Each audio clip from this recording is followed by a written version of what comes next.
அனைவருக்கும் வணக்கம். வாசிப்பவர் ஸ்ரீமதி செல்லம்மாள். திரு சூர்யா சேவியர் அவர்கள் எழுதிய காவிரி நீரோவியம் நூலை தொடர்ந்து கொண்டிருக்கின்றோம். இந்நூல் காவிரியையும் அது கடந்து சென்ற பாதைகளையும், காவிரி கரைகளில் உருவான நகரங்களையும், அதன் நாகரிகங்களையும், நாகரிகத்தின் பெரு வரலாற்றையும், வரலாற்றை மறந்தவர்களாலும், வரலாறு தெரியாதவர்களாலும், வரலாற்றை திரிப்பவர்களாலும் அது வதைப்படும் துயரத்தையும் வழிகள் பல தாங்கியும் நம்மை வாழ வைக்கும் காவிரியின் நற்பண்பையும் நயம்பட பேசுகிறது இந்நூல். நூலின் அத்தியாயம் 93 காவிரி நதிநீர் பிரச்சினை, செந்தமிழ் நாடு, திராவிட நாடு. தமிழ்நாடு, பாண்டிச்சேரி, கேரளா மற்றும் கர்நாடகா மாநிலங்களில் மொத்தம் 81,155 சதுர கிலோமீட்டர் பரப்பினை நீர்வரத்து பகுதியாக கொண்டு ஓடும் நதியே காவிரி. கர்நாடக மாநிலத்தில் 320 கிலோமீட்டர் ஓடிவரும் காவிரியிலும் அதன் முக்கியமான உப நதிகளான ஹேரங்கி, ஹேமாவதி, லட்சுமண தீர்த்தா, கபினி, சொர்ணவதி ஆகிய ஆறுகளிலும், தமிழகத்தில் காவிரியுடன் சேரும் உப நதிகளான பவானி, நொய்யல், திருமணிமுத்தாறு, அமராவதி ஆகிய ஆறுகளின் இடையே எந்த ஒரு நீர்த்தேக்கமும் கிபி 1900 வரை கட்டப்படவில்லை.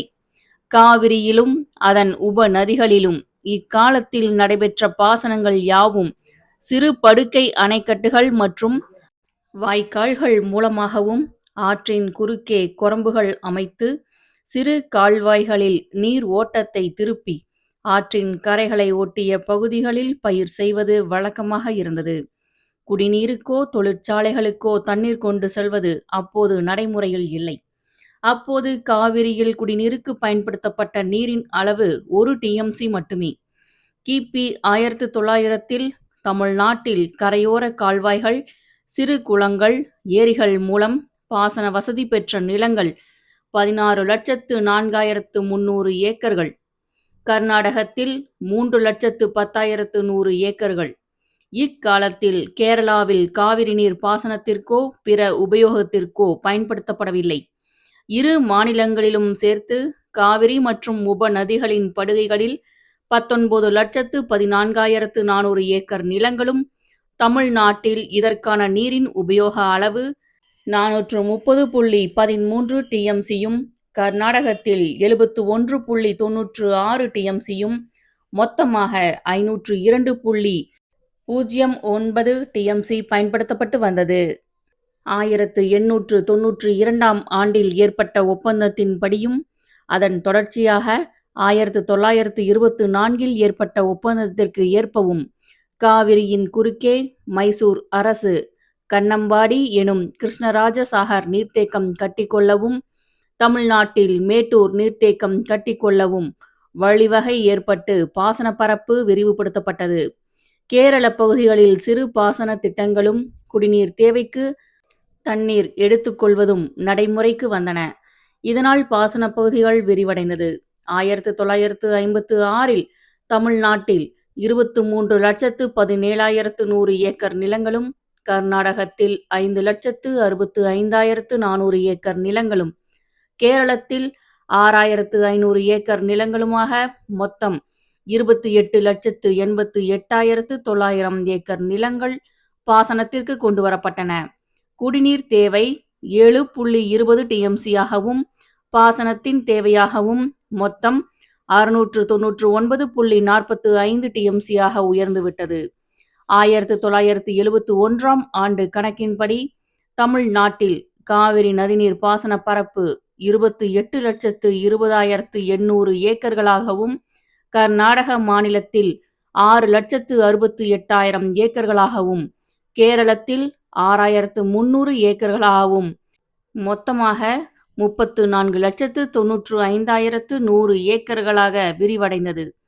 தேவைக்கான மொத்த நீரின் அளவு 75% நம்பிக்கை தரத்தில் 670 டிஎம்சி எனவும், 50% நம்பிக்கை தரத்தில் 740 டிஎம்சியாகவும், 749.50 டிஎம்சி தேவை என உயர்ந்துவிட்டது. 1924 ஒப்பந்தத்தில் உள்ள தொன்று தொட்டு பாசன வசதி பெற்று வரும் காவிரி நீர்ப்பாசன உரிமை பெற்ற நிலங்கள் பாதிக்கப்படக்கூடாது என்ற விதிமுறைகளை கருத்தில் கொள்ளாமல் கர்நாடக மாநிலம் புதிய நீர்த்தேக்கங்களை கட்டிக்கொள்ளவும், ஏற்கனவே உள்ள நீர்த்தேக்கங்களின் பாசன பரப்பை விரிவுபடுத்தவும், பாசன கால்வாய்களை ஏற்படுத்தவும், புதிய பல்வேறு பாசன திட்டங்களை உருவாக்கவும் செய்தது. இதையொட்டி சர்ச்சைகள் உருவானது. 1972 ஒன்றிய அரசால் நியமிக்கப்பட்ட உண்மை அறியும் குழு CFFC ஆய்வு செய்து தமிழ்நாடு, பாண்டிச்சேரிக்கு சேர்த்து 641.50 டிஎம்சியும், கர்நாடகாவிற்கு 410.10 டிஎம்சியும், கேரளாவிற்கு 208.70 டிஎம்சியுமாக மொத்தம் 1260.30 டிஎம்சி தேவை என அறிக்கை அளித்தது. 1934 மேட்டூர் நீர்த்தேக்கம் கட்டி முடித்து தண்ணீர் திறக்கப்பட்ட போதே தமிழ்நாட்டிற்கு தேவையான நீரின் அளவை மேலணை என்பதற்கு பதிலாக மேட்டூர் நீர்த்தேக்கத்திலிருந்து வழங்கிடத்தக்கவாறு ஒப்பந்தத்தில் மாற்றங்கள் செய்திருக்க வேண்டும். ஆனால் அவ்வாறு செய்ய முயற்சிக்கவில்லை. 1956 மொழி வழி மாநிலங்கள் பிரிக்கப்பட்ட போது மாநில எல்லையானது சர்வதேச விதிமுறைகளுக்கு ஏற்ப பிரிக்கப்படவில்லை. மலைகளின் முகடுகளையும் நதிகளின் மையத்தையும் எல்லைகளாக வைத்து பிரிக்க வேண்டும் என்பது சர்வதேச விதி. ஆனால் மொழி அடிப்படையில் கிராம கணக்குகளை வைத்து பிரித்தனர். மொழி அடிப்படையும் கூட முழுமையாக செய்யவில்லை. அதனால்தான் தமிழ் பகுதிகளாக இருந்த திருப்பதி, நெல்லூர், கடப்பா என்கிற கடப்பை, அட்டப்பாடி, மூணாறு, தேவிகுளம், பீர்மேடு, திருவனந்தபுரம் உள்ளிட்ட பகுதிகள் பிற மாநிலங்களுக்குள் சென்றது. குடகும் கூட தமிழ் நிலத்தின் ஒரு பகுதிதான். செந்தமிழ் நாடு என்பார்கள். செந்தமிழ் நாடு என்ற பகுதியின் நில வரையறை என்னவென்று தொல்காப்பியமும் நன்னூலும் வரையறுக்கிறது. செந்தமிழ் நாடு என்று இருப்பதையாவது அறிவார்களா? செந்தமிழ் நாடு என்பது தமிழகமும் தெலுங்கும் கன்னடமும் மலையாளமும் குடகும் இணைந்த 12 நாடு. தென்பாண்டி குட்டங்குடங்கற்கா வேண்பூழி பன்றி அருவா அதன் வடக்கு நன்றாய சீதமலாடு புன்னாடு செந்தமிழ் சேர் ஏதமிழ் 12 நாட்டென் நன்னூல் செந்தமிழ் சேர்ந்த 12 நிலம் என்று தொல்காப்பியம் கூறுகிறது. 1. தென்பாண்டி நாடு, திருநெல்வேலி பகுதி. 2. குட்டம் நாடு, கேரளத்தின் கோட்டயம், கொல்லம் மாவட்டங்கள் அடங்கிய பகுதி. 3. குடநாடு, மலபார், குடகு இணைந்த பகுதி. 4. கர்க்கா நாடு, கொங்கு என்று சமணர்கள் அழைக்கும் முன்பு இருந்த பெயர் கர்க்கா நாடு, மலைகள் கோவை சூழ்ந்த பகுதி. 5. வே நாடு, திருவிதாங்கூரின் தென்பகுதியும் திருவனந்தபுரம் கன்னியாகுமரி மாவட்டம் இணைந்த பகுதி. 6. பூழி நாடு, கேரளத்தின் கோழிக்கோடு தொடங்கி தமிழ்நாட்டின் வாசுதேவநல்லூர், புளியங்குடி வரை. பூழியன்குடிதான் புளியங்குடி என்று அழைக்கப்படுகிறது. 7. பன்றி நாடு, பொதினி என்று இலக்கியம் கூறும் இன்றைய பழனி மலைப்பகுதி. 8. அருவா நாடு, வேம்பு மரங்கள் சூழ்ந்த வேலூர் வட ஆற்காடு மாவட்டமும் தென் ஆற்காடு மாவட்டமும் செங்கழுநீர்பட்டு என்ற செங்கல்பட்டு மாவட்டமும். 9. அருவா வடதலை நாடு, சித்தூர், நெல்லூர் மாவட்டங்கள் அடங்கிய பகுதி. 10. சீதம் நாடு, நீலமலை எனும் தமிழ் பெயரை சமஸ்கிருதத்தில் மாற்றிய நீலகிரி மலைப்பகுதி. 11. மலையமான் நாடு, கள்ளக்குறிச்சி மாவட்டம் திருக்கோவிலூர் பகுதி. 12. புனல் நாடு, பண்டைய சோழ நாடு. மலை சார்ந்த பகுதிகளும் மழை பொழியும் மலைகளின் உச்சி முகடுகளும் கேரள மாநிலத்திற்குள்ளும் மேற்கு தொடர்ச்சி மலையின் மழை வளம் மிக்க பகுதிகளான பெரியாறு, அமராவதி, நொய்யல், பவானி, கபினி போன்ற அதிகமான உயர்ந்த மழை பொழியும் இடங்களை தமிழகம் இழந்தது. அப்போது எழுப்பப்பட்ட கேள்விக்கு அன்றைய முதல்வர் காமராஜர் சொன்ன பதில் என்னவெனில், அதுவும் இந்தியாவிற்குள்தானே இருக்கிறது என்பதுதான். இதன் உள்ளார்ந்த அரசியல் யாதெனில், அப்போது திராவிட நாடு என்ற குரல் வலுவாக எழுந்ததும் அதை வலுவற்றதாக ஆக்க வேண்டுமெனில் மொழி பேசக்கூடியவர்கள் என்ற முறையில் காலம் காலமாக சண்டை போட்டு கிடக்கட்டும் என்ற ஒன்றிய அரசின் வல்லாதிக்க அரசியலை தவிர வேறொன்றுமில்லை. அது இன்று வரை நதிநீர் பிரச்சனையாக வெடித்து கொண்டும் இருக்கிறது. ஒன்றிய ஆட்சியாளர்களின் அதிகார தேவைக்காக இரு மொழி பேசும் மாநில மக்களை மோதவிட்டு குளிர்காய்கிறார்கள். 1910 அப்போதைய மைசூர் அரசு 11 டிஎம்சி கொள்ளளவு கொண்டதும் கோலார் தங்க சுரங்கத்திற்கு தேவைப்படும் மின்சாரத்தை சிவசமுத்திர அருவியிலிருந்து தயாரிக்கவும் பிற்காலத்தில் தேவைப்பட்டால் கொள்ளளவை அதிகப்படுத்தவே கிருஷ்ணராஜசாகர் 45 டிஎம்சி கொள்ளளவோடு கட்ட அனுமதி கோரியபோது தமிழகத்தின் பாசனம் பாதிக்கப்படுமென்று ஒப்புதல் தர மறுத்து இந்திய விவகாரங்களை கவனிக்கும் அமைச்சரிடம் லண்டனில் சென்று முறையிட்டார்கள். ஆனால் ஒப்பந்தத்தில் போதிய கவனம் அப்போது செலுத்தவில்லை. அணையின் கொள்ளளவை மட்டும் அவர்கள் குறிப்பிட்டார்களே அன்றி பாசனம் செய்யும் நிலப்பரப்பை பற்றி குறிப்பிடவில்லை.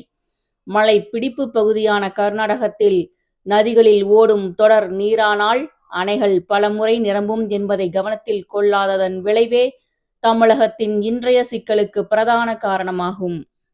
1924 பிறகு 50 ஆண்டுகள் சென்ற பின்னர் ஒப்பந்தத்தின் முக்கிய விபரங்களில் கூர்மையான ஆய்வுகள் மூலம் செய்யாமல் அலட்சியமாகவும் இருந்துவிட்டனர். 1968 ஆண்டு ஒன்றிய அரசின் பாசன மற்றும் மின்சாரத்துறை அமைச்சர் கே.எல். ராவ் தலைமையில் பல முறை பேச்சுவார்த்தைகள் நடைபெற்றது. இக்கூட்டங்களில் காவிரி மற்றும் ஹேமாவதி நீர்த்தேக்கங்கள் குறித்து விவாதிக்கப்பட்டன. 1924 ஒப்பந்த விதிகளின்படி முடிவு ஏற்படும் வரை புதிய திட்டப்பணிகளை நிறைவேற்றுவதை கர்நாடகா நிறுத்தி வைக்க ஒத்துக்கொள்ளவில்லை. பல மாநில நதிநீர் சிக்கல் தீர்விற்கான சட்டத்திற்கு ஏற்ப நடுவர் மன்றம் அமைக்க கோரி 1970 திமுக அரசு கோரிக்கை விடுத்தது. ஒன்றிய அரசு இக்கோரிக்கையை கண்டுகொள்ளாததால் 1971 ஆகஸ்ட் மாதம் தமிழ்நாடு அரசும் கேரள அரசும் தனித்தனியே உச்சநீதிமன்றத்தில் வழக்கு தொடர்ந்தது. பிரதமரின் வேண்டுகோளை ஏற்று தமிழக அரசு வழக்கை திரும்பப் பெற்றது. இதையொட்டியே ஒன்றிய அரசால் 1972 உண்மை கண்டறியும் குழு CFFC அமைத்து அறிக்கை அளித்ததை மேலே பார்த்தோம். 1975 அவசர நிலை பிரகடனமும் அதையொட்டி தமிழகத்தில் ஆளுநர் ஆட்சி அமைக்கப்பட்டது. 1976 ஆகஸ்ட் 26 அன்று ஒன்றிய பாசன மற்றும் விவசாயத்துறை அமைச்சராக இருந்த ஜெகஜீவன் ராம் தலைமையில் கர்நாடக முதல்வர் தேவராஜ் அர்ஸ், கேரள பாசனத்துறை அமைச்சர் கே.ஜி. அதியோதி, தமிழக கவர்னர் மோகன்லால் சுகாதியா ஆகியோர் கலந்து கொண்டார்கள். காவிரி நீரின் அப்போதைய பயன்பாடானது தமிழ்நாட்டில் 489 டிஎம்சி, கர்நாடகத்தில் 177 டிஎம்சி, கேரளத்தில் 5 டிஎம்சி என்ற வகையில் 671 டிஎம்சியாக இருந்தது. காவிரியின் நீர்வரத்து 75% நம்பகத்தன்மையில் 671 டிஎம்சி தான் என கருத்தில் கொள்ளப்பட்டது. இக்கூட்டத்தில் 671 டிஎம்சி அளவை பகிர்ந்து கொள்ள ஒரு முடிவு செய்யப்பட்டது. அடுத்து வரும் 15 ஆண்டுகளில் தமிழ்நாடு 100 டிஎம்சியும் கர்நாடகா 25 டிஎம்சியுமாக 125 டிஎம்சியை சேமிப்பது என்றும் ஒவ்வொரு மாநிலமும் தலா 2 டிஎம்சியை குடிநீர் மற்றும் தொழிற்சாலைகளின் தேவைக்காக வைத்துக் கொள்வது என்றும் தமிழ்நாட்டிற்கு 4 டிஎம்சியும் கர்நாடகத்திற்கு 87 டிஎம்சியும் கேரளத்திற்கு 34 டிஎம்சியும் பகிர்ந்தளிப்பது என்றும் ஒரு உடன்படிக்கை செய்யப்பட்டது. அதன்படி தமிழ்நாட்டிற்கு ஏற்கனவே பயன்பாட்டில் இருந்த 489 டிஎம்சியில் 100 டிஎம்சி குறைந்து பகிர்ந்தளிக்கப்பட்ட ஒப்பந்த அடிப்படையில் 4 டிஎம்சி சேர்ந்து 489 கழித்தல் 100 சமம் 389 கூட்டல் 4 சமம் 393 டிஎம்சியும் கர்நாடகாவிற்கு ஏற்கனவே பயன்பாட்டில் இருந்த 177 டிஎம்சியில் சேமிப்பு 25 டிஎம்சி குறைந்து பகிர்ந்தளிக்கப்பட்ட 87 டிஎம்சி சேர்ந்து 177 கழித்தல் 25 சமம் 152 கூட்டல் 87 சமம் 239 என்ற வகையில் அளவு கூடுதலானது. கேரளாவிற்கும் இதேபோல் 39 டிஎம்சி கூடுதலாக கிடைத்தது.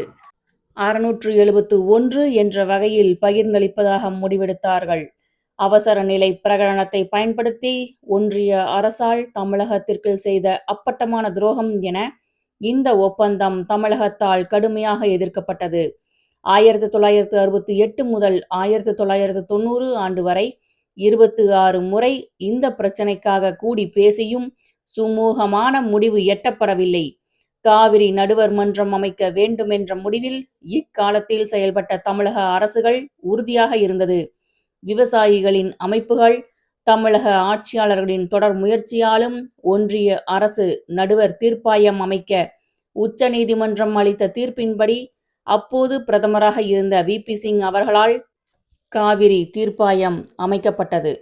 தீர்ப்பாயத்திடம் ஒவ்வொரு மாநிலமும் கேட்ட தண்ணீரின் அளவு: கர்நாடகம் 465, தமிழகம் 566, கேரளம் 99.8, புதுவை 9.3 டிஎம்சி அளவில். உடனே தண்ணீர் திறக்க ஆணையிடுமாறு தீர்ப்பாயத்திடம் தமிழ்நாடு கோரிக்கை வைத்தது. தீர்ப்பாயம் இதை ஏற்க மறுத்ததால் தமிழ்நாடு அரசு உச்ச நீதிமன்றத்தை அணுகியது.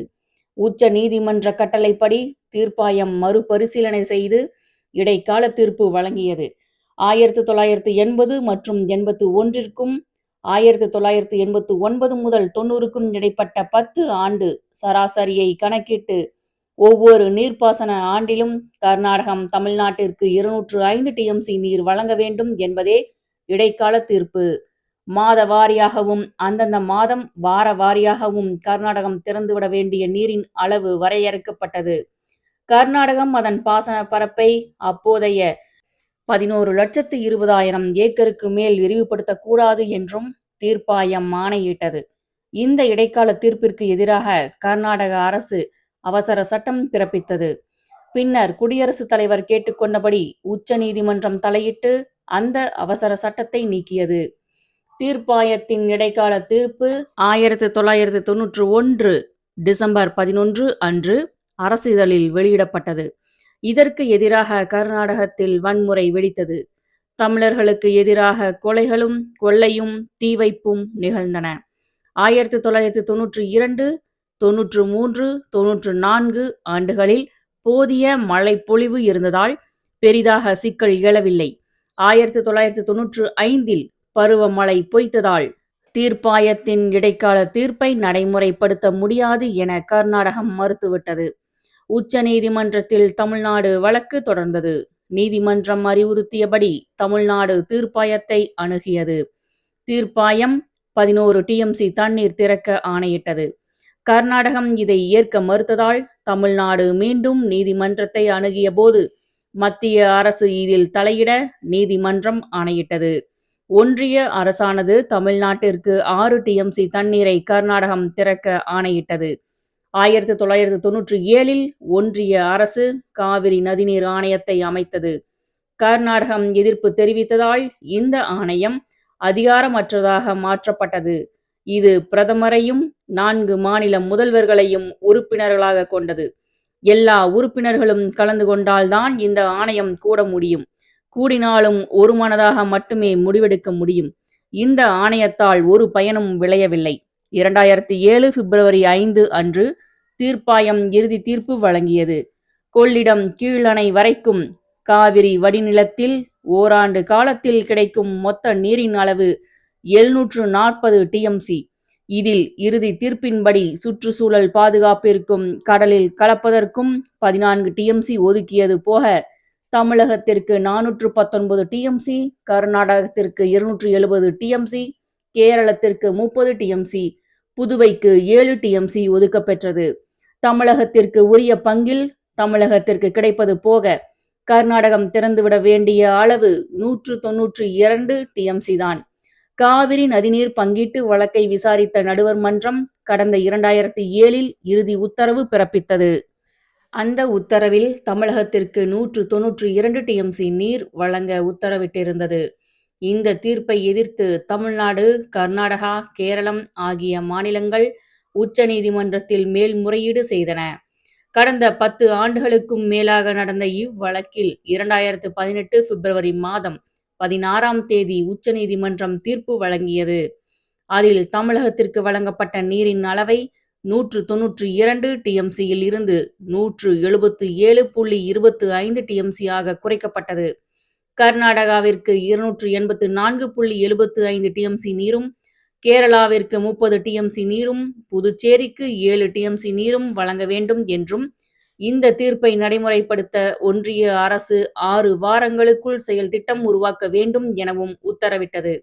2018 மே 14ஆம் தேதியில் ஒன்றிய அரசு 14 பக்க செயல்திட்ட வரைவு அறிக்கையை தாக்கல் செய்தது. இதில் தமிழகம், கேரளா, புதுச்சேரி அரசுகள் பல்வேறு திருத்தங்களை மேற்கொண்டன. தமிழக அரசின் கோரிக்கையின்படி காவிரி மேலாண்மை ஆணையம் என பெயர் மாற்றப்பட்டது. இந்த அமைப்பின் தலைமையகம் பெங்களூருவில் இருந்து புது தில்லிக்கு மாற்றப்பட்டது. நீர் பங்கீடு ஆய்வுகள் மேற்கொள்வது, அணைகளை திறப்பது, இறுதி முடிவை எடுப்பது உள்ளிட்ட அனைத்து அதிகாரமும் ஆணையத்திற்கே இருக்க வேண்டும் என்பதையும் உச்சநீதிமன்றம் உறுதி செய்தது. இதன் தொடர்பாக திருத்தப்பட்ட இறுதி அறிக்கையை 2018 மே 18ஆம் நாள் உச்சநீதிமன்றத்தில் ஒன்றிய அரசு தாக்கல் செய்தது. காவிரி தீர்ப்பை செயல்படுத்தும் வரைவு அறிக்கையின்படி காவிரி மேலாண்மை வாரியம் நீண்ட இழுபறிக்கு பிறகு அமைக்கப்பட்டுள்ளது. இந்த தீர்ப்பை அடுத்த 15 ஆண்டுகளுக்கு நடைமுறையில் இருக்கும். இது தொடர்பான அறிவிப்பை ஒன்றிய அரசு உடனடியாக அரசிதழில் வெளியிட வேண்டும் என உச்சநீதிமன்றம் உத்தரவிட்டது. காவிரி தீர்ப்பை செயல்படுத்தும் வரைவு அறிக்கையின்படி காவிரி மேலாண்மை வாரியம் நீண்ட இழுபறிக்கு பிறகு ஜூன் 1ஆம் நாள் காவிரி மேலாண்மை வாரிய அறிவிப்பு ஒன்றிய அரசிதழ் மற்றும் இணையதளத்தில் வெளியிடப்பட்டது. 378.40 டிஎம்சி தண்ணீரை கர்நாடகாவிடம் இருந்து பெற்று வந்த தமிழகம் அதை உறுதி செய்ய கோரிக்கை விடுத்து காவிரி தீர்ப்பாயத்தை நாட 1991ஆம் ஆண்டு காவிரி தீர்ப்பாயம் கொடுத்த இடைக்கால தீர்ப்பில் தமிழகத்தின் பங்கு 205 டிஎம்சியாக குறைக்கப்பட்டது. 205 டிஎம்சி என்பது நிச்சயம் போதாது என சொல்லி முறையிடப்பட்டது. 2007இல் வந்த காவிரி தீர்ப்பாயத்தின் இறுதி தீர்ப்பு 192 டிஎம்சி தான் தமிழகத்திற்கு என்றது. 192 டிஎம்சி ஒதுக்குவது என்பது நியாயமற்றது என உச்சநீதிமன்றத்தை நாட இன்னும் 14.75 டிஎம்சியை குறைத்து தமிழகத்திற்காக பங்கீடு 177.25 டிஎம்சி தான் என்கிறது. இதற்காக போராடிய 45 ஆண்டுகளில் தன்னுடைய உரிமை முழுவதையும் தமிழகம் இழந்து நிற்கிறது. இதற்கு அடிப்படை காரணம் யாதெனில் எந்தவித ஒப்பந்தங்களையும் மதிக்காமல் தனது பாசன பரப்பை கர்நாடகா விரிவுபடுத்திக் கொண்டே சென்றதுதான். 11 லட்சம் ஏக்கருக்கும் மேல் விரிவுபடுத்தக்கூடாது என்று கூறினாலும் தற்போதைய நிலவரப்படி மைசூர், மாண்டியா மாவட்டங்களின் காவிரி பாசன பகுதிகளில் 25,000 ஏரிகள் உள்ளன. நீர்த்தேக்கங்கள் மூலமாக, அணைக்கட்டு வாய்க்கால் மூலமாக, சிறிய நீர்ப்பாசன திட்டங்கள் மற்றும் ஏரிகள், குட்டைகள் மூலமாக ஏக்கர்கள் என்ற வகையில் 24,42,036 ஏக்கர் நிலங்கள் விரிவுபடுத்தப்பட்டுள்ளது. இப்போது எழும் கேள்வி யாதெனில், இது நதிநீர் பிரச்சினை மட்டும்தானா என்பதுதான். இந்தியாவிற்கும் அண்டை நாடுகளுக்கும் இடையே நதிநீர் ஒப்பந்தங்கள் இருக்கிறது. அது எப்போதும் எவ்வித பிரச்சினைகளையும் ஏற்படுத்துவதில்லை. ஏன்? அதற்கான காரணத்தை அறிய இந்தியாவும் அண்டை நாடுகளும், குறிப்பாக பாகிஸ்தானுடன் செய்து கொண்ட சிந்து நதிநீர் ஒப்பந்தத்தில் இருந்து இதை அணுக வேண்டும். அண்டை நாடுகள் மற்றும் இந்திய மாநிலங்களுக்குள் உள்ள நதிநீர் பிரச்சினைகள் குறித்து அடுத்து பார்க்கலாம். நூலின் அடுத்த அத்தியாயம் 94 இந்திய நதிநீர் பிரச்சினைகள். சிந்து நதி சீனாவின் திபெத் பகுதியில் உற்பத்தியாகி ஜம்மு, காஷ்மீர் வழியாக பாய்ந்து பாகிஸ்தானிற்குள் முழுமையாக சென்று அரபிக்கடலில் கலக்கிறது. 3610 கிலோமீட்டர் இதன் பயண தூரம். இந்திய பிரதமர் நேரு, பாகிஸ்தான் அதிபர் அயூப் கான் இடையே 19/9/1960 சிந்து நதி ஒப்பந்தம் கையெழுத்தானது.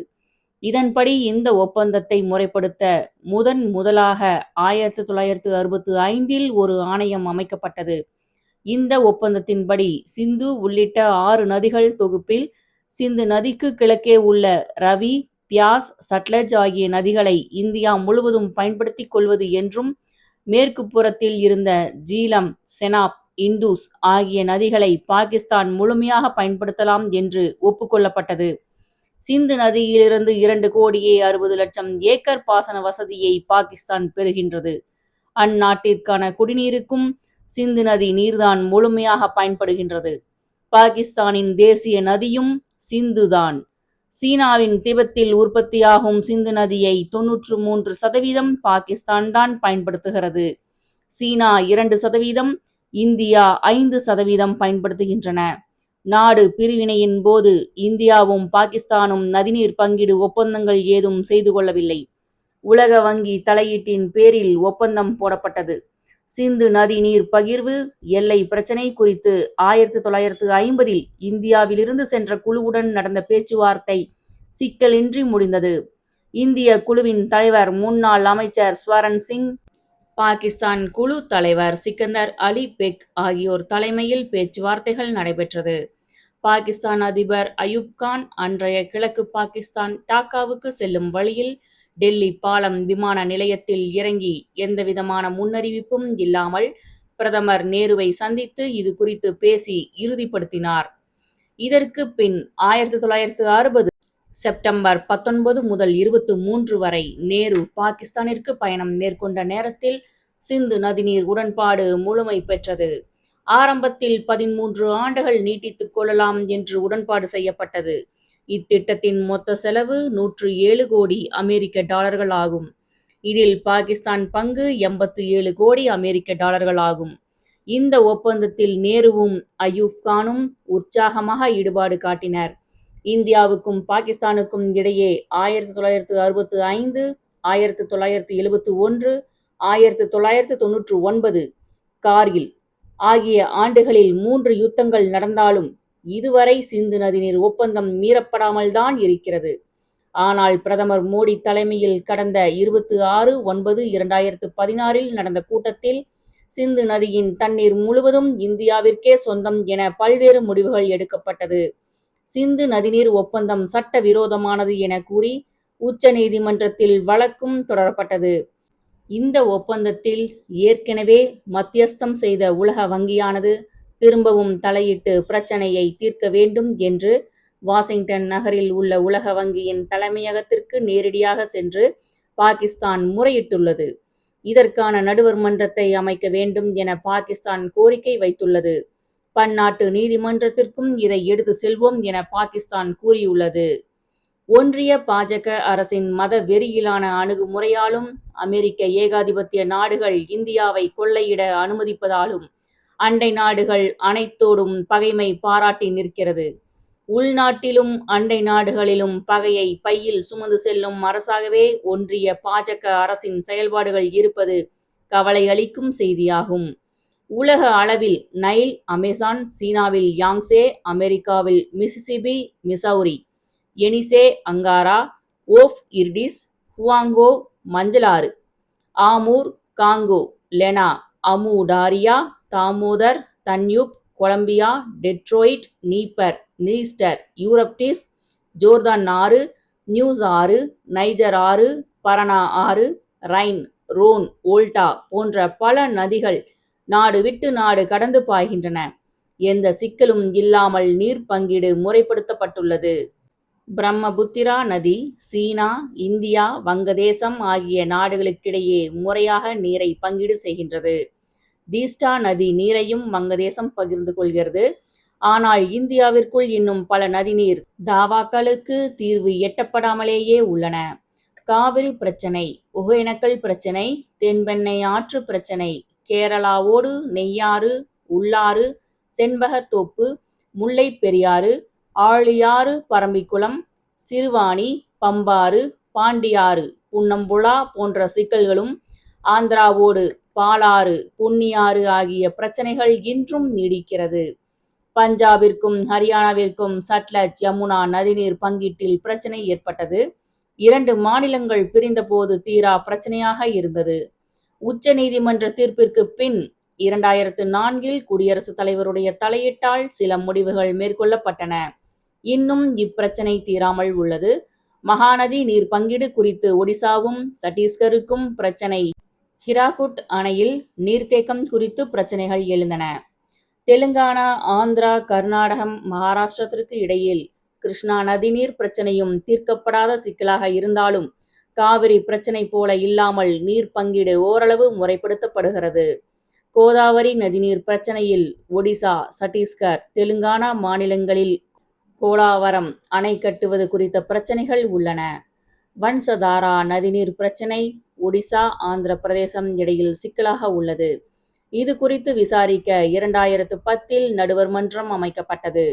மகாதாயி மண்டோவி நதிநீர் பிரச்சனையானது மகாராஷ்டிரா, கோவா, கர்நாடகம் ஆகிய மாநிலத்திற்கு இடையே நிலவுகிறது.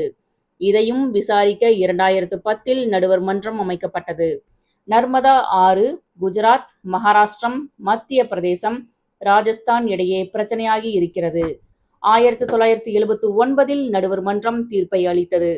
மகாராஷ்டிரம், ஆந்திர பிரதேசம், கர்நாடகம், மத்திய பிரதேசம், ஒடிசா ஆகிய மாநிலங்களுக்கு இடையில் நடந்த கோதாவரி நதிநீர் பிரச்சனையிலும் 1980 நடுவர் மன்றம் தீர்ப்பு வழங்கியது. அதைப் போலவே கிருஷ்ணா நதிநீர் பிரச்சனையில் மகாராஷ்டிரா, கர்நாடகா, ஆந்திர பிரதேசம் ஆகிய மாநிலங்களுக்கிடையே நடந்த பிரச்சனையில் 1976 நடுவர் மன்றம் தீர்ப்பு வழங்கியது. ஆனால் காவிரிக்கு மட்டும் தீர்ப்பு வந்தும் நடைமுறைப்படுத்தாமல் காவிரி ஒரு கேள்விக்குறியாகவே இருந்து வந்தது. அண்டை நாடுகளில் பாயும் சிந்து நதி மற்றும் கங்கை, பிரம்மபுத்திரா, மேகனா, படுகை என்பதெல்லாம் அண்டை நாடுகளுடன் தீர்க்கப்பட்டு உரிய நீர்வரத்து கிடைக்கின்றது. ஆனால் இந்தியாவில் ஓடும் நதிகளுக்குள் மட்டும் நதிநீர் பிரச்சனைகள் எதுவும் தீர்ந்தபாடில்லை. ஏனெனில் கடந்த 70 ஆண்டுகளில் இந்திய பெருமுதலாளித்துவம் படுமோசமான தோல்வியை தழுவியுள்ளது. இங்குள்ள கோடிக்கணக்கான உழைக்கும் மக்களுக்கான பிரச்சனைகளை தீர்க்க அதனிடம் எவ்வித தீர்வும் இல்லை.